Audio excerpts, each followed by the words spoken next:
The following is vital for any essay on the relationship between science and religion. It is not enough to be aware of what is thought by religious and scientific contributors. Instead, we need to be aware of the relationship which may exist between the two. It is a common misconception that science and religion have always been in stark contrast with each other. However, the perceived war between the science and religion is relatively recent.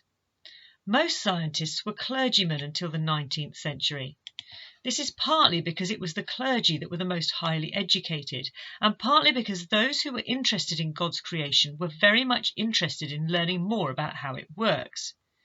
The emergence of modern science began in the 16th and 17th centuries, and at that point about 2/3 of the big-hitting scientists conformed to traditional Christian culture and were devout. This is not to ignore that there have been moments or periods of conflict in history between the two, but for a long period of time science and religion were much the same kind of thing. In 1989, Ian Barbour's Gifford Lectures proposed a schema of 4 potential models of the relationship between science and religion, each model arising out of the difficulties with the one before.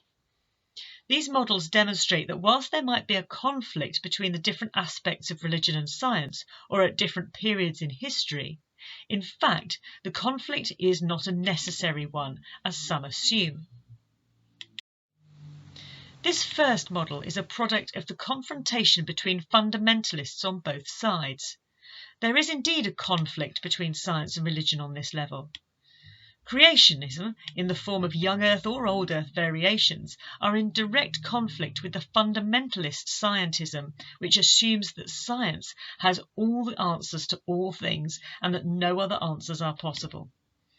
This is a limited approach on both sides. Firstly, it involves a misunderstanding of the texts of religion. It requires a literalist understanding of scriptures and involves reading those scriptures as though they are a textbook. This is not a traditional or orthodox way of reading scripture and is a relatively recent requirement of a small proportion of religious people. Scholars like Augustine noticed discrepancies within scripture, such as within the creation stories from Genesis, and observed moments when scripture and natural theology seemed to conflict. At these times he observed that there must be a more spiritual or moral meaning intended within the text rather than a literal one. We already know that Aquinas saw scripture as analogical rather than literal, and both these scholars have profoundly influenced the teaching of Christianity. Moreover, it is not the job of science to test moral concerns. The job of science is to understand how the world works and how we can use it to our advantage. That does not mean that we should or should not act in a certain way. G.E. Moore observed that an attempt to derive an ought from an is committing a naturalistic fallacy. What this means is, just because something is the case does not mean that we conclude we ought to behave in a particular way. In fact, it seems that the conflict between science and religion comes from each of them trying to encroach upon each other's territory. Barbour's second model aims to resolve the difficulties raised earlier.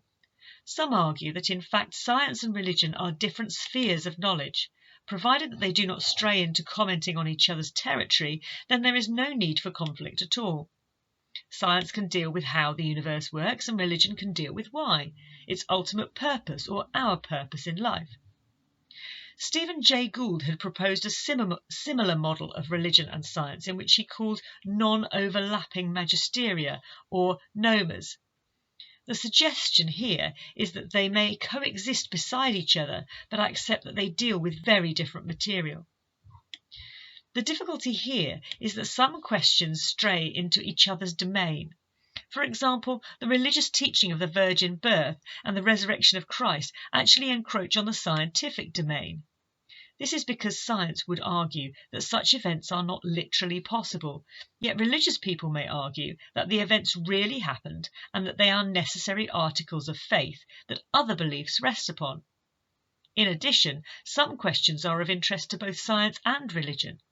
For instance, a note of order in the universe was originally observed by religion and then taken over by science. This observation has generated teaching from religion about the purpose and design of the universe, and for science has enabled predictions of the way that the universe behaves. And so it might be used for human development. Exchange between the two magisteria is therefore required, however, this model prevents that. Barbour's third model aims to address the issues we've just outlined. Science and religion may be involved in a dialogue. Science is dependent upon some metaphysical assumptions, such as the existence of order rather than chaos throughout the universe, the contingency of the universe, and the notion of experimentation. Metaphysical means beyond the physical. A metaphysical assumption is one which lacks the ability to be verified or falsified conclusively. So anything that cannot be conclusively proven, that is not certainly accurate, or is described in language where we cannot be sure of the relationship with reality, is metaphysical. Analysis of the assumptions that science rests upon is partially a task for philosophy and theology, but will have value to science as well. Science originally arose in the West from an exploration into God's universe. Francis Bacon, who was instrumental in shaping the scientific method, argued that we have the God-given right to explore nature. This model demonstrates that far from the two disciplines being in conflict or entirely separate, they are in dialogue, testing each other's hypotheses and questioning each other's assumptions. The advantage of this model is that the primary area of expertise is retained, but where there are areas of common interest, there can be communication. Barbour's fourth model recognises that rather than there being primary areas of expertise that have common ground to discuss, the content of the two disciplines profoundly overlaps. Natural theology shows us that religious beliefs can be inferred from the natural world. This approach was the work of scholars like Aquinas. Here, scientific investigation of the world informs moral and spiritual beliefs and practices. Science affects religious understanding, even though religion draws on reason and revelation too. Bacon claimed it is our God-given right to understand the world. Therefore, this affects what we know about God and also theological imperatives. Science informs religion at a philosophical level. For example, the theory of evolution shapes religious understanding of God's creative nature. It has brought about a movement in faith from an unchanging, timeless God towards a faith in God who does change and move. More recently, ALISTER McGrath proposes pomas, partially overlapping magisteria. The two magisteria offer possibilities for cross-fertilisation due to interpenetration of subjects and methods. For example, Francis Collins, head of the Human Genome Project, has a profound Christian faith and yet wholly embraces scientific methodology and conclusions. The integration model is careful to avoid the God of the gaps problem, where God is forced into ever-diminishing gaps as science apparently explains concepts that bring us to a place where God is no longer required as an explanation for the world. The independence and dialogue models potentially lead us down this road where, as science answers questions, God seems superfluous to requirements. If science and religion are profoundly overlapping, then God can be seen as fundamentally a part of all things, rather than a causal explanation where none other is currently evident. ALISTER McGrath, author of The Dawkins Delusion, claims that Richard Dawkins and the conflict model overstate or generalise about all religion in a way which is unwarranted. McGrath agrees with Dawkins that we should avoid the God of the gaps difficulty, as outlined earlier, and, like Swinburne argues, that we need to be able to account for the intelligibility of the whole universe, not just the gaps. However, unlike Dawkins, he claims that some issues are beyond the scope of what science is for example, questions regarding the purpose of the universe.